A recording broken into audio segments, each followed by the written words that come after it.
And you know it's a bit of a weird one, right? Because I'm like, EDH, I'm an erectile dysfunction haver too.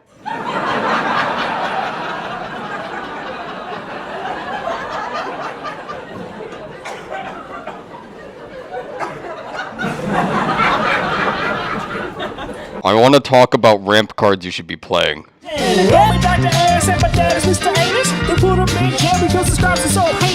Throw away your rampant growths, your Kodama's reaches. I'm here to hit you with the sick nasty backwood tech of a pro. Farseek, more like Fartseek. You've been owned.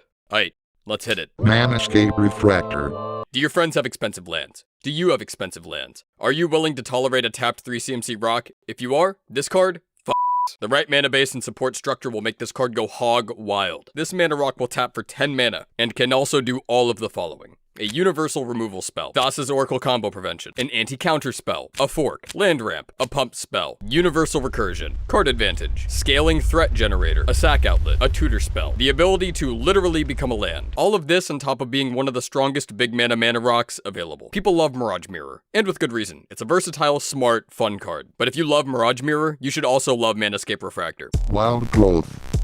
If you would run Sol Ring, and you would run any 2 CMC rock, you should run this card if you can support the green pip. It's harder to destroy than a 2 CMC rock, and it's faster than a 2 CMC rock. EDH is the format of tempo, so consider the following. This card goes mana neutral the turn it's played, or neg1 if it's your first turn. The following turn it either breaks even, or goes positive. Your average 2 CMC land fetch card goes -2 the turn it's played. It does not start netting positive mana until a full 3 turns later. Your average 2 CMC mana rock goes -1 at best the turn you play it, and then breaks even the next turn. I know, not exactly groundbreaking, mind-blowing, soul-destroyingly good tech, but it's useful to have in your pocket. And speaking of your pocket, guess how much Wild Growth is? 25 cents. And Utopia Sprawl is a $10 common from Dissension, but we don't talk about that.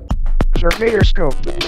I know what you're thinking. I can read your brain. I'm very strong like that. Got good eyes. You're thinking this card is bad. You bought the precon, looked at the card, threw it away. You have no respect for it. Well, I'm here to grab that preconceived notion in your skull and crack that shit wide open. You know what we can do to make this card much better? Pair it with a fetch land, or a Lotus Veil. Ideal play pattern is turn 3 playing a Scorched Ruins, sacking 2 lands, casting Surveyor's Scope, and cracking it for 3 untapped lands, ramping you by 4 for 2 mana. Is the card a little high variance? Yes, but I've played with this card a lot. You're damn near guaranteed to get at least 1 land because the green player is furiously masturbating across the table from you. 1 land for 2 mana is like par. ETB's untapped. I will run this card in decks that have fetches that don't have green. This card is also particularly great in white. White generally wants a lot of cards to lower its land count. This card only synergizes with that. Ion's Touch.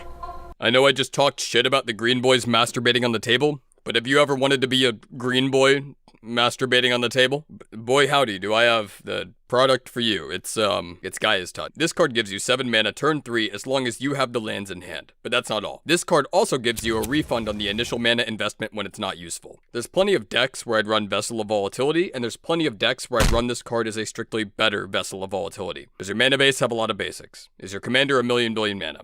Is your curve real high? Do your nuts hang low? I hate this joke already. These are all great reasons to run this card. Aight, that's my legal ramp tech. You want to hear my illegal ramp tech? Ripping my opponent's Gaia's Cradle in half. Tell me what you think. Hit me with your sick nasty backwood tech of a pro in the comment section. Man, I'm trying to get a job at the Applebee's. When my application got denied, I got 2 musties. I want to wear and the children want to follow me.